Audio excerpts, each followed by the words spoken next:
Lepas mak selesai menari tu, dia tunjuk dekat bahagian pokok pisang. Dia kata dekat situ ada kawan dia ajak menari sekali. Assalamualaikum, hai, saya Hafiz. Hai, saya Syuk. So, seperti biasa, Santai Chill akan membawa anda masai pengalaman kisah Misteri.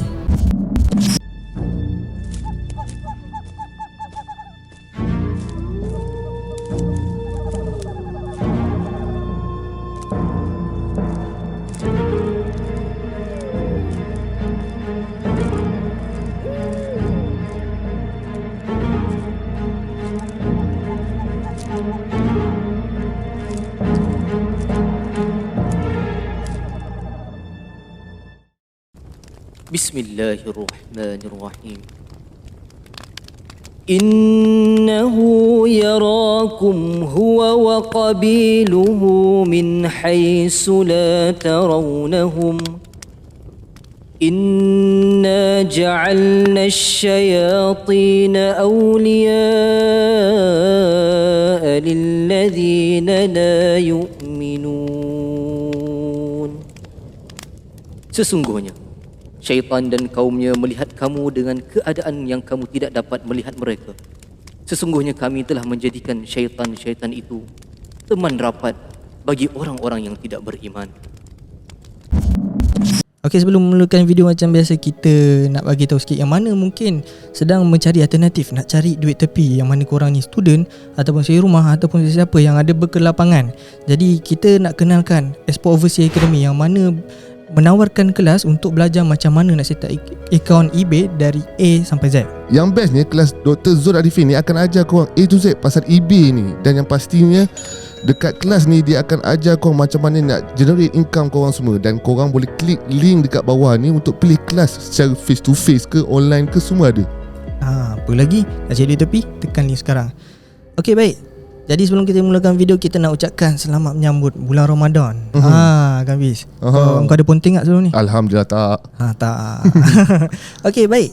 Jadi sebelum tu kita nak juga bagi tahu yang mana tengah tengok video ni, jangan lupa like, share dan subscribe. Mana dah subscribe, thank you so much. Daripada korang yang mana ada social media seperti Instagram dan juga TikTok, follow kami rapat-rapat. Kami pun tengah buat kontes sekarang. Yang mana tak tahu kontes apa, boleh tengok poster ataupun tengok kita punya TikTok. Betul. Korang dapatkan duit raya daripada kita orang. Tarikh tutup tu kita orang dah bagi tahu dah bila. Betul. Okey, macam korang tahu, hari ni adalah Kuzan. Ya, Kuzan. Part 3 kan? Part 3. Siapa tak tahu, memang Kuzan ni antara nama yang ramai komen anime. Tapi bukan, dia memang real life ni orang punya nama Kuzan. Dan boleh dikatakan antara ramai minat lah dengan cerita Kuzan ni kan, dengan storyline dia sangat unik, lain pada yang lain. Nak tahu lain-lain yang macam mana tu, boleh tengok part 1, part 2 ataupun nak dengar yang ni. Tapi kali ni mungkin cerita lain daripada yang sebelum ni. Kita berkenalan dulu dengan kita punya caller. Hai, Assalamualaikum. Hai, waalaikumsalam. Hafiz, Syuk dan Zul, Santai Chill. Okey Kuzan, jadi mungkin ada yang baru first time tengok ni kan, nama Kuzan, tekan kan. Jadi mungkin boleh kenalkan sikit lah, bagi pengenalan. Okay, hai, nama saya Kuzain, berasal di Ipoh Perak, umur 27 tahun. Okey, baik.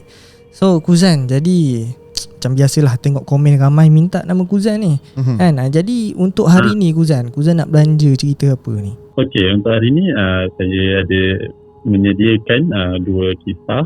Yang pertama berkait dengan apa yang terjadi di kehidupan saya daripada kecil sampailah saya berumur 27 tahun sekarang. Berkisahkan dengan saka, belah mak dan belah ayah. Dan satu lagi kisah berkenaan diri sendirilah sepanjang hidup ni. Di rumah sewa, di tempat percutian. Macam kita pergi bercuti, kawan-kawan kena, lepas tu kita yang ambil alih. Kita yang terpaksa merawat kawan. Okey, tadi Kuzan ada cerita pasal saka lah kan. Saka ni daripada keturunan lah, belah mak dan ayah macam tu. Betul. Boleh share betul Betul lah. Tapi yang lagi berat adalah belah mak lah. Sebab belah ayah ni tak sekolah menengah baru tahulah. Belah mak memang daripada kecil. Okey, baik. Kita dah tak sabar ni nak dengarkan cerita daripada Kuzan. Jadi tanpa melengahkan masa, kita dengarkan cerita yang pertama. Dipersilakan. Bismillahirrahmanirrahim. Assalamualaikum semua. Okey, jadi untuk kisah pertama berkaitan dengan saka. Saya akan cerita saka belah mak dululah, di mana berkait di kampung. Di mana kampung saya di Kedah. Dan saya tak tahu macam mana kisah saka tersebut sebab ini daripada saya punya POV lah. Saya tak ada tanya dengan mak lebih lanjut sebab mak merasakan benda ni. Adik-beradik dia pun sama juga. Dia orang tak boleh nak bercerita sebab mungkin masa tu kecil dan masa besar sekarang ni memang dah buang dan tak adalah kita nak tanyakan lagi ke apa ke sebab masa kecil tu dah dibuang terus senyap. Masing-masing dah tak cerita dah. Mungkin dah tak nak ingat ataupun terus on lah kan. Jadi kisah masa tu saya berumur dah sampai, saya ada kakak, saya ada abang, saya ada adik jugalah. Di mana kami semua dipanggil oleh seorang ustaz untuk berkumpul semua family belah mak. Jadi belah mak ni family semua daripada Kedah.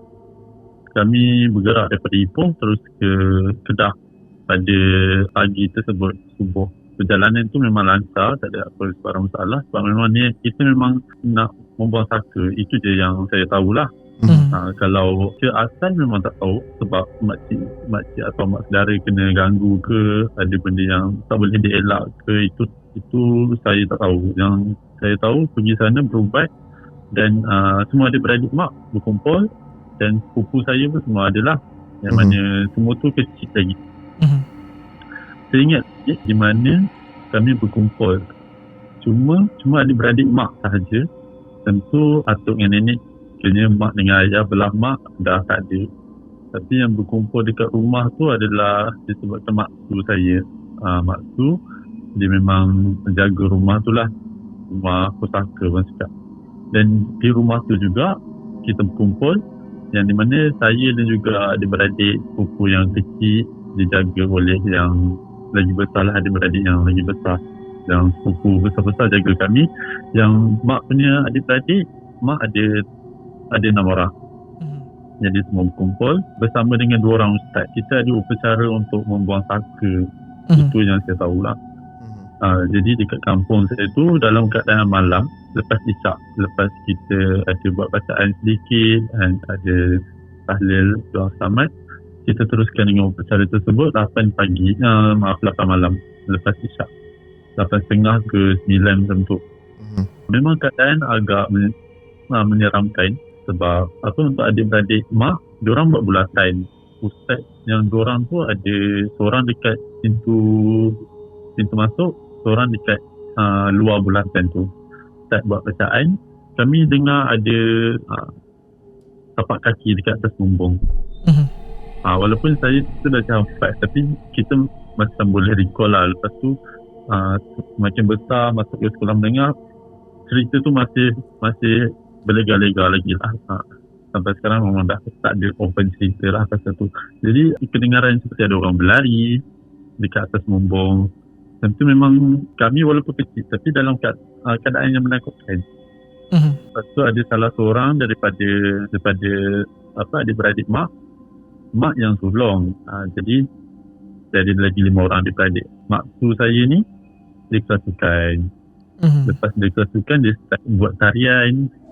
Lepas dia buat tarian tu, dia tunjuk dekat luar. Sebab rumah kampung kan rumah papan, tak ada tingkap ke apa ke. Jadi terus direct depan kampung saya tu ada pokok pisang, ada rumah orang satu lagi dan juga ada terus jumpa parit. Di mana air malam tu memang deras lah. Lepas maksud saya menari tu, dia tunjuk dekat bahagian pokok pisang. Dia kata dekat situ ada kawan dia ajak menari sekali.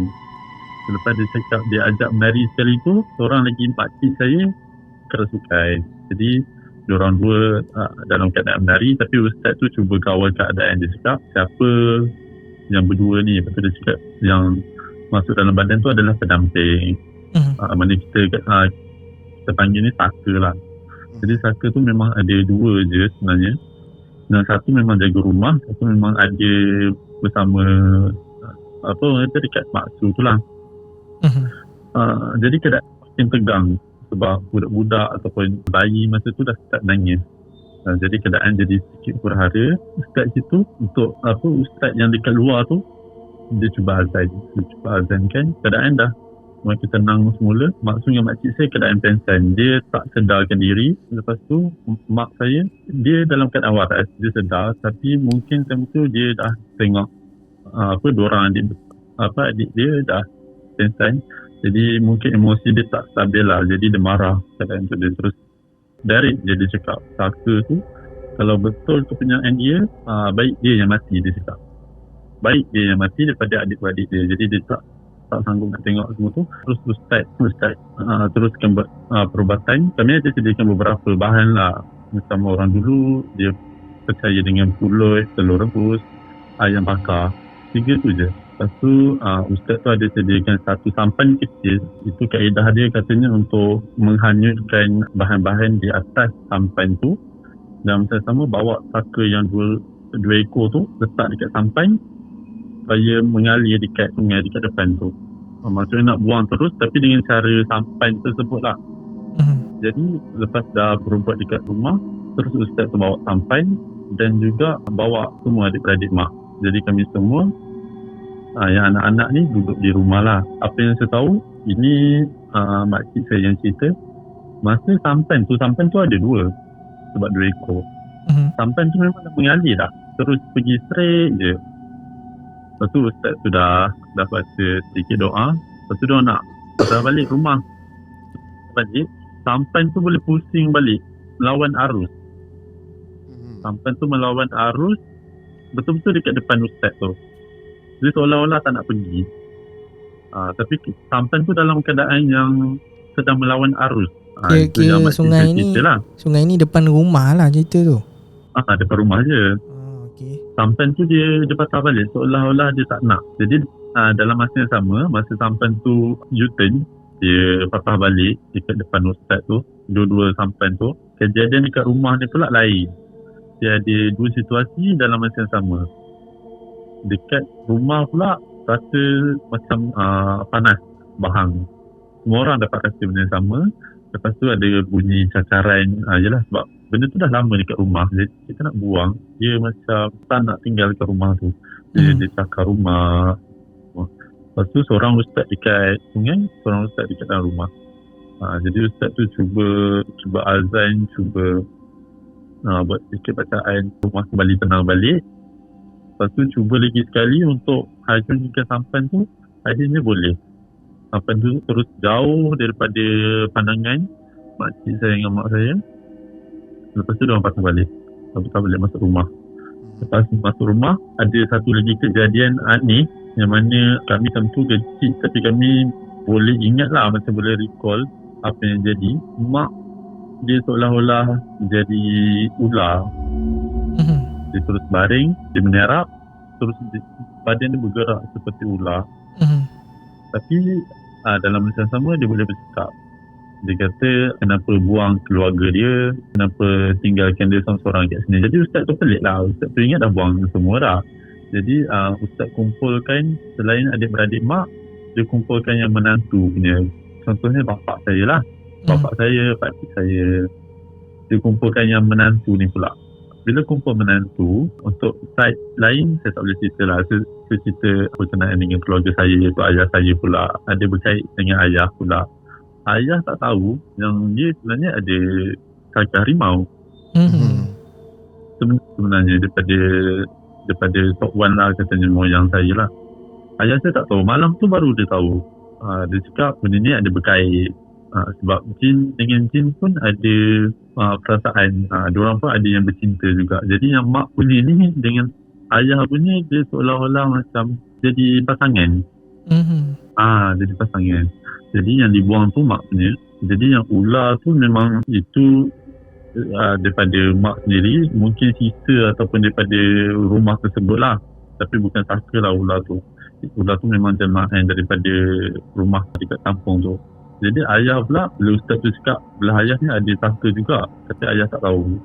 Jadi ustaz tu cuba buang saka harimau tu. Proses tu saya tak tahu, memang kami tak didedahkan oleh proses saka harimau tu selepaslah saya besar. Jadi keadaan dekat kampung tu macam tu je, satu malam je terus boleh buang. Lepas tu dah tak ada apa-apa masalah lah. Tak dari kecil sampai saya sekolah menengah. Okey, cerita kedua, masa sekolah menengah baru saya tahu yang ayah disangka harimau.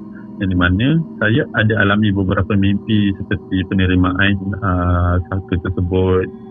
Saya tahu kenapa saya seorang je, ada beradik lain tak ada. Kadang-kadang bila saya bercerita, macam saya berkongsi ni kan, saya berkongsi dengan kawan-kawan, diorang assume saya, diorang kata macam kau ni ada sesuatu ni apa semua. Tapi saya memang tak ada rasa apa-apa. Saya boleh solat, saya boleh mengaji macam biasa. Jadi semakin besar hijab saya dah terbuka. Okay, jadi kisah yang kedua ni berkait dengan saya sendirilah, di mana saya alami di rumah sewa saya di Kajang. Pada malam pertama saya pindah dekat Kajang tu memang tak ada apa-apa masalah. Tapi disebabkan saya ada kawan dekat sana, saya keluar lepak, balik malam, balik lewat dekat tempat baru.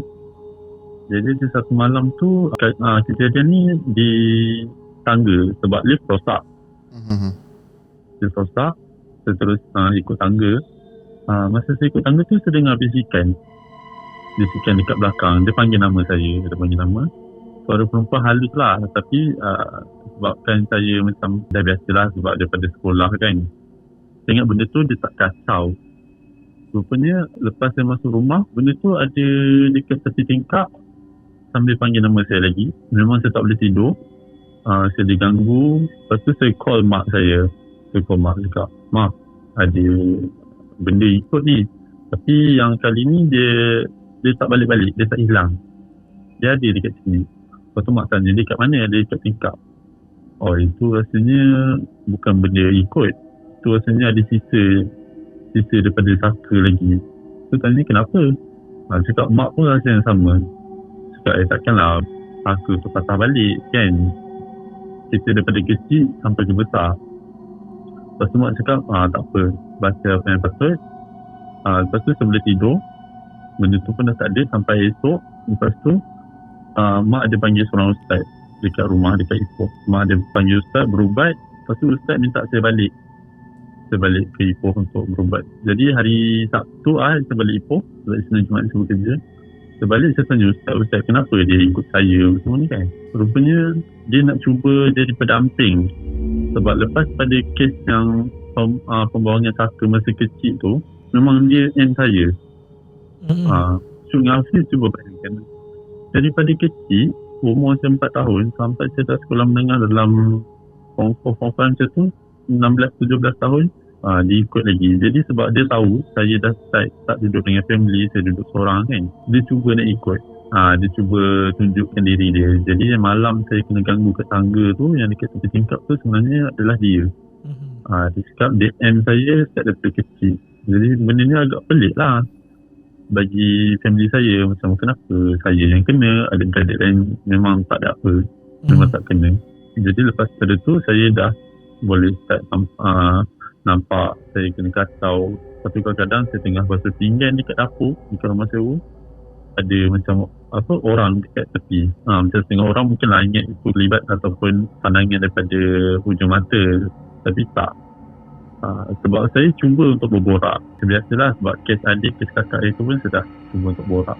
Jadi yang ni pun saya cuba untuk borak. Tapi saya tak boleh berkomunikasi. Jadi sampai sekarang saya macam anggap benda tu gangguan di rumah sajalah. Walaupun ustaz ataupun mak cakap tu daripada saka dulu, tapi saya kurang percayalah.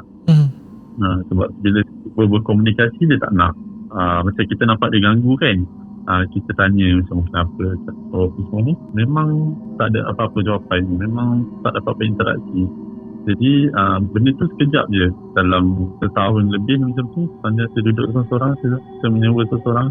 Lepas pada tu tak ada, dia hilang macam tu saja. Jadi saya anggap itu memang daripada rumah tersebut ataupun memang gangguan luar lah, yang mungkin ustaz dengan mak pun tak tahu yang tu saka ataupun daripada gangguan luar.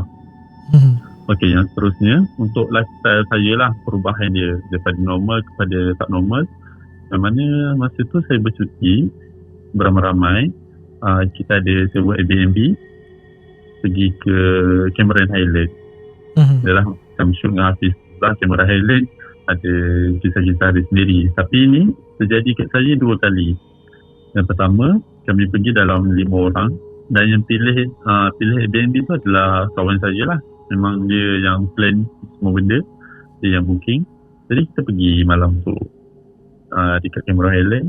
Masa masuk memang tak ada masalah. Dia 2 tingkat. Cuma bilik atas owner kata jangan masuk ataupun jangan naik langsung lah sebab ada satu bilik tu dikunci. Pakai bilik bawah saja. Mandi pun bawah je. Jadi kita ikutlah arahan dia. Cuma biasalah bila kita pergi 5-6 orang ni ada seorang yang degil. Tak seorang 2 orang lah kan. Jadi yang seorang ni dia naik atas, dia pergi isap rokok. Lepas tu dia try buka pintu, tak boleh. Lepas tu dia turun bawah, dia cakap atas memang kunci lah. Memang orang dia tak bagi. Tak apalah kita biar. Lepas tu start malam barbecue, kita masak apa semua, masing-masing tidur. Esok lepas check out, saya jenis buat vlog. Saya buat video kan, saya rakam semua, saya simpan sebelum saya edit. Lepas check out tu, sampai ke tempat kita nak breakfast, dekat Cameron Highland tu juga, kita breakfast. Kawan saya open cerita dulu, yang tolong book hotel tu lah. Dia cakap, malam dengar tak ada suara perempuan menangis. Lepas tu, seorang lagi cakap, dengar tapi tak nak tegur. Lepas tu, seorang lagi cakap, dengar tapi dia dengar dekat bilik atas. Lepas tu yang tiga ni cakap, memang dengar daripada atas pun. Tapi saya tak dengar. Saya dengan kawan yang lagi seorang pun tak dengar. Lepas tu kami cuba tengok balik lah video ke apa ke. Ada satu video yang sebelum saya edit tu, saya rakam dekat pintu luar. Pintu luar, kamera tu menghala ke pintu lah. Maksudnya kita buka pintu, kita terus masuk, nampak tangga semua tu. Jadi saya dapat view daripada depan. Sebab tentu semua nak keluar. Jadi video tu nampak macam semua orang keluar, kunci pintu, lock, lepas tu gerak macam tu. Masa kawan saya yang dengar 3 orang tu, seorang keluar, kedua keluar. Lepas tu yang ketiga tu masih dia keluar.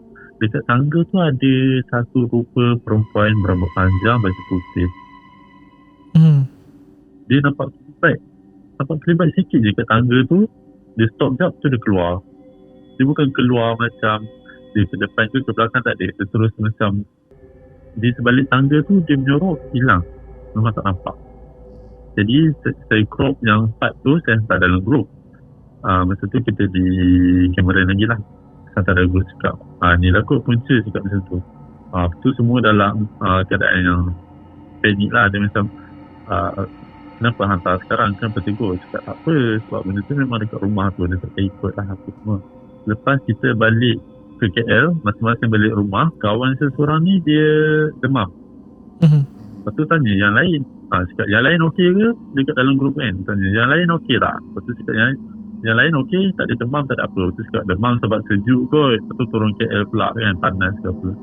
Hari kedua, hari ketiga, dia left group. Lepas tu dia left group tu, ada perkara yang berlaku lah. Rupanya dia pergi berubat. Lepas tu tanya dia kenapa. Cakap ustaz tu minta untuk dia jauhkan diri daripada kami sebabkan malam perceraian tersebut. Benda tu yang kami nampak dekat dalam video tu, dia ikut kawan saya ni sampai ke KL. Lepas tu belakang dia sakit, pinggang dia sakit sampai dia tak boleh nak buat kerja. Jadi ustaz sarankan dekat dia supaya left group, jangan kontak dengan kami buat masa sekarang lah, bukan lost contact. Lepas tu masa dia berubat tu pun memang cakap punca daripada yang kita bercuti lah. Jadi saya dengan dia kita berjumpa. Saya ada beberapa bacaan ataupun ruqyah yang saya amalkan. Jadi saya buat dekat dia. Saya pegang bahu dia, saya tanya dia, bahagian ni kan yang sakit. Lepas tu kita, ya, kat bahagian ni sakit. Lepas tu saya cakap, saya nak mulakanlah ruqyah. Masa saya baca tu, tak sampai separuh daripada surah ruqyah tersebut, memang dia dah panas. Tentu dekat kedai makan. Jadi saya tak beranilah nak teruskan. Kalau macam dalam rumah ataupun ada kawan-kawan yang lain, tak apa.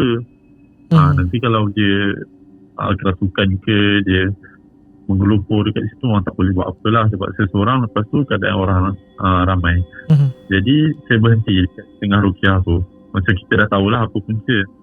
So cakap dia, baik mandi limau ataupun teruskan berubat.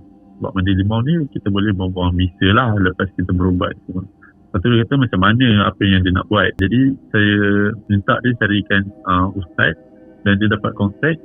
Sampai sekarang alhamdulillah keadaan dia semakin okey. Cuma dia kata kalau nak pergi bercuti lagi dengan kami memang tak lah, dia kata. Sebab mak ayah dia pun dah tahu benda ni. Jadi lebih baik elakkan sebab dia sekali dah kena rasuk macam ada ruang lah untuk boleh masuk lagi. Jadi itu kisah pertama di Cameron. Kisah yang kedua sama juga Pontianak, tapi kisah ni kami berada di tingkat atas, tingkat 15 di salah satu apartmen di Cameron Highland. Tingkat 15 time tu bulan puasa tahun lepas. Ni kawan yang lain ke kawan yang sama? Ini kawan yang lain. Ini grup yang lain lah. Okay. Yang ini terjadi semasa bulan Ramadan. Kami ikutkan malam tu kami ada iftar beramai-ramai dekat salah satu hotel di Cameron Highland. Jadi kami check in dulu malam tu. Jadi kejadian ni pada pukul 12 tengah malam, sebab kan dekat apartmen, dekat Airbnb macam ada limit lah kalau lobby ataupun mission batuk. Jadi kawan saya ni pergi keluar, dia seorang je. Dia keluar, dia pergi dekat koridor tu, dia sangkut baju. Lepas tu tak sampai dalam 5 minit, dia berlari. Kami dengar tapak kaki sebab pintu terbuka sikit. Dengar tapak kaki, dia masuk, dia terus tutup pintu. Dia cakap dia dengar suara mengilai. Lepas tu sebabkan saya macam pernah berubat atau pernah melalui pengalaman yang macam ni, jadi saya minta dia untuk relax dulu. Sebab tangan dia memang dah shaking. Tangan dia shaking, muka dia dah pucat. Kejadian ni sebelum tahulah pukul 12 tengah malam nak ke pukul 1. Lepas tu saya tanya dia, kenapa, apa jadi? Lepas tu dia cakap masa dia nak sangkut baju, dia rasa orang pegang bahu dia, tapi dia buat tak tahu sebab dia nak jemur baju, dia nak masuk terus. Tapi yang part dia tak boleh tahan tu, bila dia dengar suara mengilai tu macam sebelah dia, tapi dekat sebelah dia tak ada siapa-siapa. Jadi malam tu saya cuba merawat, saya pegang tangan dia memang shaking dan kesejukan, cuba untuk merawat ataupun cuba untuk berkomunikasi lah. Untuk dia masuk dalam rumah badan sekali ke. Tapi dalam badan kawan saya kosong lah, tak ada apa. Memang tak ada apa. Tapi dalam masa yang sama, dengar bunyi ketukan daripada luar. Jadi kawan-kawan yang lain tu sama juga 5 ke 6 orang. Jadi ke 6 orang semua macam diam. Sebab ada yang main phone, tengah masak untuk sahur, semua diam. Sebab bunyi ketuk. Sebab semua dalam rumah, semua pergi kat luar. Lepas dengar ketuk tu, kawan yang kena gangguan ni, yang kena kacau, dia dah start macam gelabah. Dia cakap, itu mesti dia. Dia cakap macam tu sampai dia menangis. Tu saya cuba sabar dengan dia. Lepas tu ada kawan lagi seorang, dia pun boleh nampak. Jadi dia pergi depan pintu, dia cuba baca surah supaya benda tu tak ada lah dekat depan pintu. Walaupun kita tahu dia boleh gelegak dekat situ. Jadi saya usap kepala, saya usap kepala kawan saya tu yang kena rasa kena gangguan tu. Lepas tu saya ambil segelas air, saya baca bacaan surah, saya bagi dia minum, dia lega. Lepas tu dia masuk tidur. Lepas dia masuk tidur, saya ada nampak kelibat dekat veranda pula. Apa tu orang kata yang dekat kita buka pintu sliding door untuk nampak luar, nampak swimming pool bawah tu kan. Kelibat tu dekat atas palang tu je. Lepas tu kawan saya yang dah tidur tu, dia bangun, dia cakap dia nak pergi dekat veranda tu sebab ada orang panggil. Kami tahan dia, 3 orang tahan dia, cakap jangan pergi. Itu bukan dia, itu bukan kawan dekat kan. Lepas tu saya gunakan air yang sama, saya bagi dia minum, serencis, dia dah boleh tidur balik. Saya cakap ini kita tak boleh nak lama kat sini, sama ada kita keluar ataupun kita bertahan je dekat main. Sebab benda ni mungkin sampai sahur memang dia ada. Lepas tu kawan saya yang saya cakap tu boleh nampak tu, dia kata tu dia dekat beranda tu. Dia berdiri dekat situ, dia tunggu kawan saya yang tengah tidur tu. Kini memang dia nak ganggu lah sepanjang malam tu. Tapi saya cuba berkomunikasi, saya cuba cakap lah kenapa semua. Masa saya cuba berinteraksi tu, ada lagi gangguan lain yang cuba datang. Tapi saya cakap dekat benda tu supaya jangan ada anak di luar yang ganggu lah. Sebab sini memang kita datang bagi salam apa semualah. Lepas tu dia pergi dengan cara yang baik lah. Memang kita nampak dia hilang macam tu je dan dah tak datang. Kawan saya pun tidur okey je. Bangun esok dan kita balik pun tak ada masalah. Lepas 2-3 hari tu saya minta update dekat kawan yang kena kacau tu pun tak ada masalah. Jadi itu je lah kisah saya untuk part 3 ni. Dan ada satu lagi yang saya nak berkongsi dengan semua lah, yang di mana ini pengalaman saya. Sepanjang saya berkomunikasi, saya berubat, yang paling degil boleh saya cakapkan, pertama pocong. Memang susah nak keluar daripada badan ataupun kita nak berkomunikasi dengan dia. Kedua langsri, dan ketiga ni pontianak. Jadi untuk pengalaman pocong ni saya tak banyak, tapi ada beberapa kes yang memang orang panggil kronik lah. Kalau dengan pocong ni memang, kalau dengan pocong saya minta orang yang lebih arif untuk bantu saya lah kalau dari segi perubatan. So yang cerita itu ni akan untuk next part lah. InsyaAllah kalau ada. Tapi ni sekadar saya nak berkongsi sajalah apa pengalaman saya ni. InsyaAllah. Kita pun masih lagi nak dengar pengalaman daripada Kuzan sebenarnya. Kan. Jadi adakah apa yang dilalui itulah kan sepanjang Kuzan bercuti, adakah disebabkan ada suatu tarikan daripada Kuzan, ialah sebab tiap kali bercuti dengan kawan ada gangguan ke macam mana, ke ada daripada tempat tu sendiri? Lah kita nak tahu kadang-kadang mungkin tuan rumah menggunakan sesuatu untuk menjaga rumah kan, ataupun dia memang ikut dari luar. Okey, ada sepanjang saya bercuti dan keadaan ini terjadi tak kepada semua. Macam saya pergi trip company ataupun bercuti dengan keluarga, kadang tak ada jadi pun. Tapi dengan kawan ni nasib. Tapi saya memang dalam keadaan yang sentiasa berjaga-jaga lah kalau bercuti. Lepas tu kawan kita tak boleh nak kontrol. Diorang ada yang mudah serupa kan, ada yang macam tak reti jaga adab apa semua. Jadi kita tak boleh nak kawal benda tu. Jadi mungkin daripada tempat tu satu, dan daripada tarikan saya sendirilah, memang saya mengakulah. Kalau untuk saya, memang saya protect diri sendiri.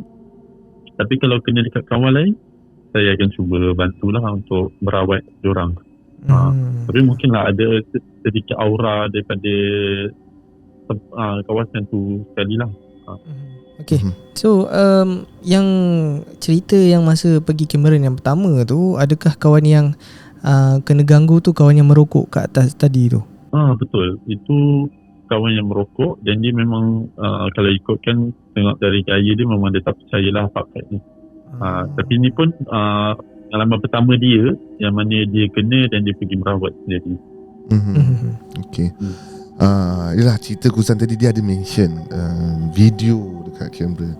So video ni dia ada benda yang men-triggerkan makhluk-makhluk yang akan komen nanti. Okay, sebelum aku cakap pasal benda tu, aku nak tanya Kuzan ada ke video tu? Video tu dah memang biasalah kita tak akan simpan, kita akan buang terus. Jadi saya ada cut bahagian tu, saya ambil part yang happy moment tu je saya edit untuk jadikan vlog. Kalau part tu memang saya tanya atas persetujuan kawan-kawan yang lain dalam grup. Jadi diorang kata sebabkan kawan dah balik KL pun tetap kena, jadi tak nak jadikan tu asbab punca lah yang mak ayah dia salahkan kita ke apa ke. Jadi semua bersetuju untuk padam video tersebut. Faham.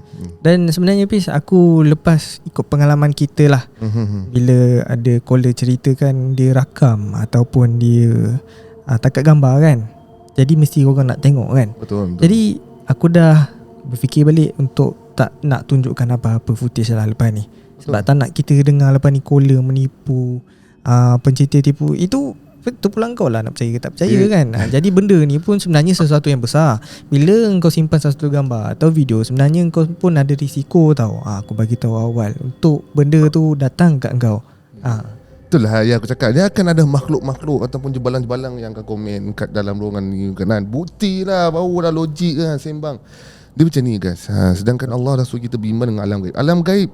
Alam gaib ataupun nak faham dengan kepala otak yang akan komen tu, alam yang dirahsiakan. Kalau boleh kita tangkap footage tu dan dipamerkan kepada halayak ramai secara jelas dan bukti yang ada kan, tak kisahlah apa yang berlaku dekat Kuzan ke ataupun alam bunian yang dimaksud dia boleh rakam, percayalah manusia akan sentiasa sesat, syirik dan kufur. Sebab apa? Kau bayangkan kalau benda yang terjadi dia boleh nampak ada benda terbang, boleh ada kuasa, berapa ramai yang akan kejar dunia semata-mata nak sembah untuk dapatkan dunia tu. Betul. Sebab tu Tuhan rahsiakan, jadikan dia sebagai alam gaib. Dan kau tak payah nak bukti. Kalau kau bukti pun, orang yang komen tu aku berani jamin kau pun silap-silap boleh syirik. Sebab kau pun boleh jadi macam ni, boleh jadi macam ni. Sebab kau manusia. Sedangkan Nabi Adam pun dicampak ke dunia disebabkan tipu daya syaitan. Ini kan kau manusia yang biasa. Dan kita faham lah manusia ni ada rasa eager nak tahu betul ke tak, real ke tak. Tapi pada aku, anggaplah ni sebagai hiburan. Betul. Kan? Cuma janganlah taksub. Ada gambar ada, tak ada tak apa. Macam aku sebelum ni pun aku pernah simpan benda-benda macam ni. Dan mak aku marah. Mungkin ada sesuatu jadi pada keluarga aku, tapi dia tak nak benda tu dipersalah aku. Dia cakap, kau ada simpan gambar ni? Buang. Jadi benda ni tak nak juga kita jadikan kononnya ni kalau ada gambar Santai Chill ni memang gempak antara top 1. Kita pun tak ada minta nak jadi top 1 pun. Jadi kita nak sebagai hiburan dengar-dengar. Cukuplah bukti tu disandarkan kepada Al-Quran dan hadis kan. Tak perlulah kau beri nak ni. Kita pun tak tahu siapa betul siapa salah, kita tak tahu. Sebab tu nama jadi alam gaib. Tak payah kau nak sampai bash tetamu kami ni semua kan. Kau kata kau sembang, kari, sakgam semua, jangan. Tak payahlah. Tak payah. Jadikan apa yang disampaikan oleh caller-caller ataupun tetamu tu sebagai orang kata knowledge. Andai kata berlaku satu hari nanti, kau tahu apa tindakan yang kau kena buat, apa tahu apa ini contoh yang pernah alami oleh si pelaku ni kan, si yang terjadi kat dia ni. Aku rasa macam ni cara nak selamatkan diri. Jadi kan benda tu sebagai pengalaman lah. Tak payahlah kau beri sangat nak bash orang sampai terbenam. Betul. Okay. Jadi mungkin aku ada satu benda lagi mungkin akan dijadikan persoalan atau akan bercakap lah benda ni kan. Tadi masa awal cerita Kuzan ada cakap yang masa merawat tu ustaz tu menggunakan telur rebus, pulut kuning dan sebagainya. Ayam apa? Ayam kampung bakar. Ayam bakar. Jadi ini dia akan jadikan benda ni lah kan. So ini pengalaman Kuzan yang dulu. Jadi bukan dia pun yang buat kan. Jadi mungkin akan dipersoalkan tentang penggunaan ni, seumpama memberi makan kan.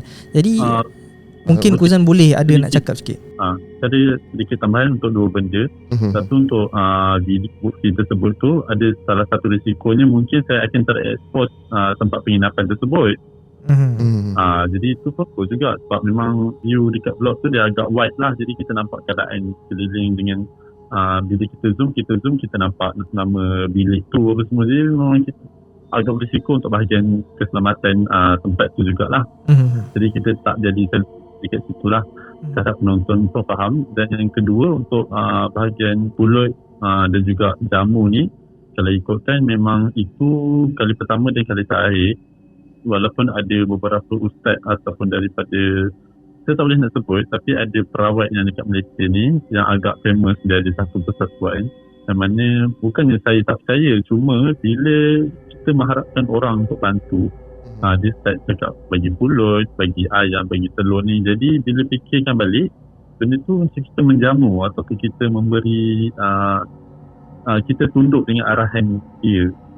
Macam tu. Jadi apa yang buat, memang saya 100% pantah untuk pulut kuning dan semua ni.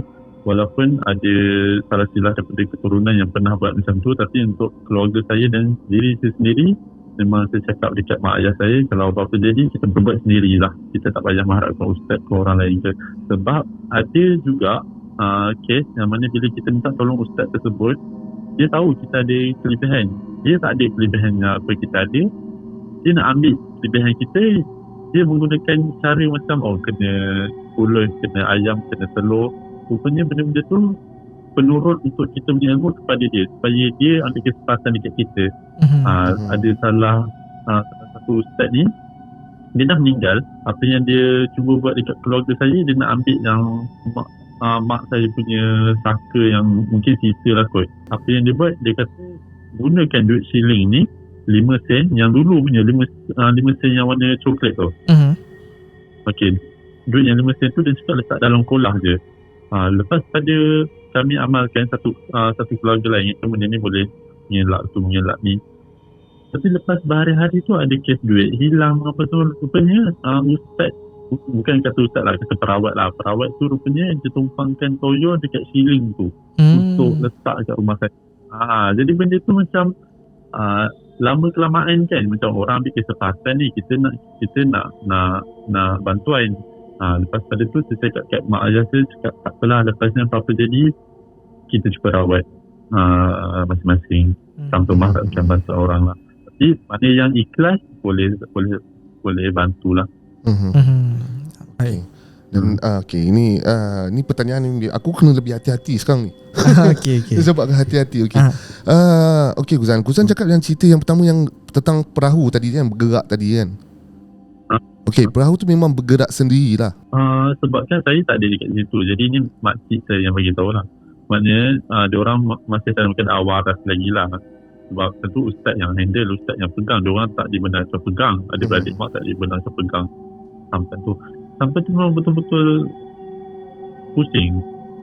Betul-betul memang tak ada masa sendiri sambil istighfar lah kan, macam tak percaya benda tu jadi. Sebab arus boleh dikira malam, biasalah malam arus agak deras sikit lah, agak kuat sikit, boleh pusing betul-betul ke arah depan diorang tu balik. So nampak lah benda tu memang tak nak balik, orang tak nak tinggalkan sebab dah lama.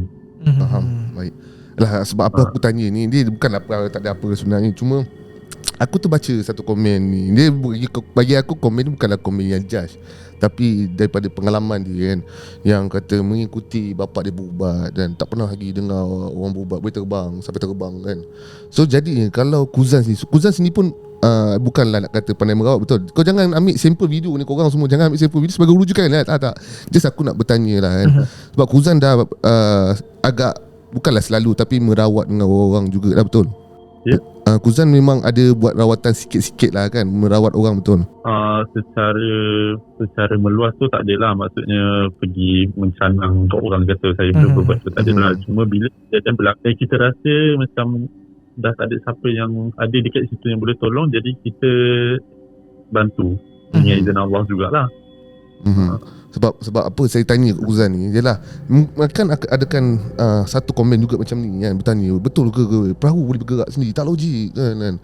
Agaknya Kuzan sendiri logik atau tidak perahu tu kan, sebagai sudut pandangan Kuzan yang merawat orang, adakah benda tu impossible ataupun possible boleh berlaku?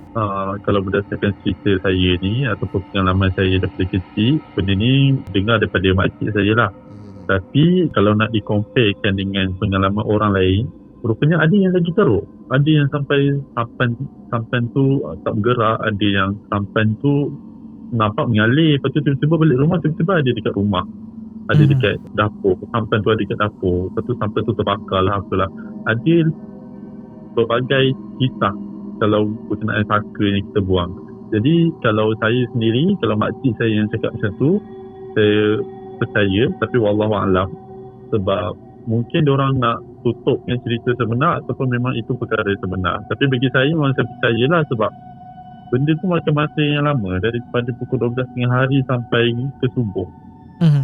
Jadi nak settlekan benda tu mustahil lah. Sekejap lepas tu sampan tu hilang. Jadi mungkinlah ada kejadian yang kita tak tahu, saya tak tahu, adik-beradik tak tahu. Mungkin ada beberapa lagi kisah, tapi itu je yang disampaikan kepada kami sehingga kami besarlah.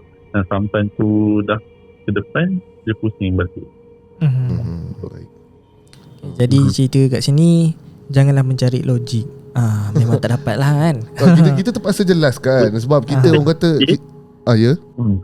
Selagi kita fikir mendalam kan, macam kita fikir macam mana sesuatu ni terjadi, lepas tu apa konsekuensi dia, memang lagi semakin kita fikir, lagi tak ada jawapan. Sebab benda tu terjadi bukannya lumrah kita yang sepatutnya kita tahu. Ni luar daripada kuasa kita lah. Mungkin itu salah satu yang saya fikir mukjizat daripada Allah, ataupun Allah yang nak tunjuk kuasa dia sebenarnya. Kalau kita ambil side daripada positif, Allah nak tunjuk kuasa dia, yang kita jangan harap dia siapa, dia je yang kita boleh harap. Jadi kalau untuk kes sampan tu pusing balik, itu kuasa Allah lah, kita tak boleh buat apa. Bukannya jin tu yang ni ke apa ke, kita fikir tu semua Allah yang buat. Betul. Apa yang jadi kat dunia ni semua atas izin Allah. Betul. Kalau orang tu sakitkan kita kan. Astagfirullah, kenapa dia sedang uji kita lah dengan ujian macam tu yang kita boleh atau mampu untuk hadap. Jadi macam mana nak menghadapi ujian, kembalilah kepada lumrahnya kan. Jadi apa pun ujian ni datang bagai cara kan. Ada orang bukan dengan cara macam ni, ada orang dengan mental kan, tak ada duit apa semua, tujuan bangunan pun macam tu lah ujian dia. Jadi cerita dia kat dalam channel ni tak ada logik. Betul. Dia aku rasa bukan lepas, maybe lepas kita akan kerap orang kata educate semua orang ni pasal benda yang logik ni. Sebab setiap cerita akan bawa cerita yang macam ni, ni ada sampan bergerak je, benda yang tak logik juga. So aku tak nak educate kan supaya korang kerap komen benda untuk kau bash orang, tak, supaya korang ni faham. Benda ni senang cerita, ini semua kuasa Allah. Alam ghaib tu pun memang alam yang dirahsiakan, kita tak tahu, tapi memang dah ada dikatakan alam ni adalah ghaib. Ada hijab yang batasan yang kita tak boleh tahu, dan ada yang boleh kita tahu. Dan anda kata kita tahu lebih pasal alam ghaib ni terlalu dalam, korang kaji tak dapat footage semua.